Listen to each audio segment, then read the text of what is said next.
बहुत पुराने समय की बात है।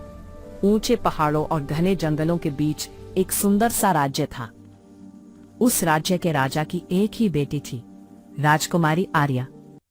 आर्या बहुत सुंदर, दयालु और बहादुर थी। पूरे राज्य में उसकी अच्छाई के किस्से सुनाए जाते थे। लेकिन उस राज्य के पास एक गहरा और डरावना जंगल भी था। लोग कहते थे कि उस जंगल में एक रहस्यमयी नाग रहता है। कोई उसे कभी ठीक से देख नहीं पाया था, लेकिन रात के समय जंगल से अजीब सी सरसराहट की आवाजें आती थी। इसलिए लोग उस जंगल के पास जाने से डरते थे। एक दिन राजा ने राजकुमारी आर्या की शादी का ऐलान किया। दूर दूर के राज्यों से राजकुमार आने लगे। हर कोई राजकुमारी से शादी करना चाहता था।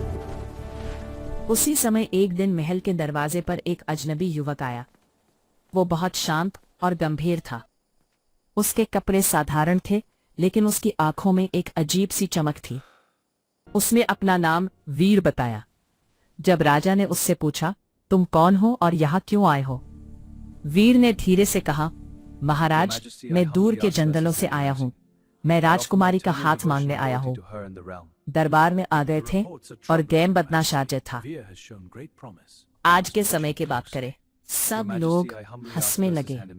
उन्हें लगा यह कोई साधारण आदमी है। लेकिन जब वीर ने कुछ देर बातें की तो राजा को उसकी बुद्धि और सच्चाई बहुत अच्छी लगी।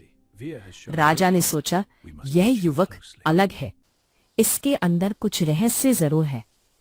कुछ दिनों तक वीर महल में मेहमान बनकर रहा। राजकुमारी आर्या भी उससे बातें करने लगी। वीर बहुत शांत था, लेकिन उसकी बातों में गहराई थी। वह प्रकृति, जंगल और जानवरों के बारे में बहुत कुछ जानता था। धीरे धीरे आर्या को उससे लगाव होने लगा। कुछ समय बाद राजा ने फैसला किया कि आर्या की शादी वीर से ही होगी। पूरे राज्य में खुशी की लहर दौड़ गई। महल को फूलों और दीपों से सजाया गया। ढोल नगाड़े बजने लगे। लेकिन किसी को पता नहीं था कि वीर के अंदर एक बहुत बड़ा राज छुपा हुआ है। शादी के बाद एक रात आर्या की आंख अचानक खुल गई। उसने कमरे में हल्की सी सरसराहट सुनी। चांद की रोशनी कमरे में आ रही थी। आर्या ने देखा कि वीर कमरे में नहीं है। वह धीरे धीरे उठी और दरवाजे की ओर चली।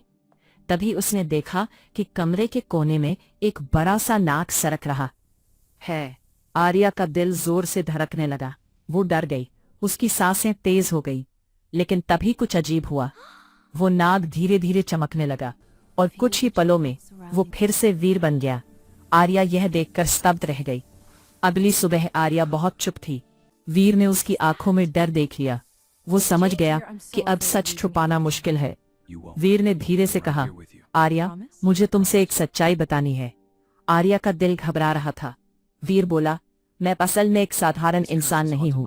मैं एक नागवंशी राजकुमार हूँ। कई साल पहले एक दुष्ट तांत्रिक ने मुझे श्राप दिया था। दिन में मैं इंसान बन सकता हूँ, लेकिन रात में मुझे नाग बनना पड़ता है। आर्या यह सुनकर हैरान रह गई। उसने धीमी आवाज में पूछा, तो क्या तुमने मुझसे झूठ बोला?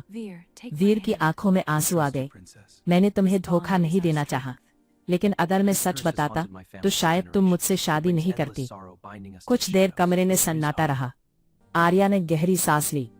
फिर उसने धीरे से कहा, तुम नाग हो या इंसान, इससे फर्क नहीं पड़ता। तुम्हारा दिल अच्छा है। मैंने तुम्हारी अच्छाई देखी है। वीर यह सुनकर भावुक हो गया। लेकिन तभी वीर ने एक और बात बताई। इस श्राप को तोड़ने का एक तरीका है। अगर कोई मुझसे सच्चा प्रेम करे और बिना डरे मेरा साथ दे, तो यह श्राप हमेशा के लिए खत्म हो सकता है। आर्या ने तुरंत कहा, तो हम इसे खत्म करेंगे।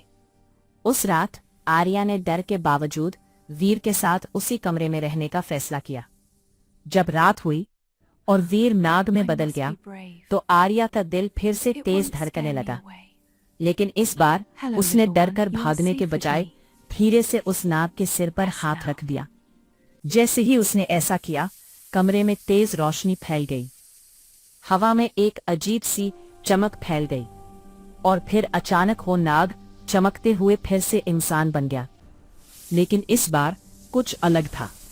अब वीर पूरी तरह इंसान बन चुका था। श्राप टूट चुका था।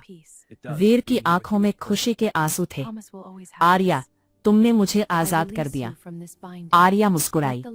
उस दिन के बाद वीर हमेशा के लिए इंसान बन गया। दोनों ने मिलकर राज्य को बहुत अच्छे से चलाया।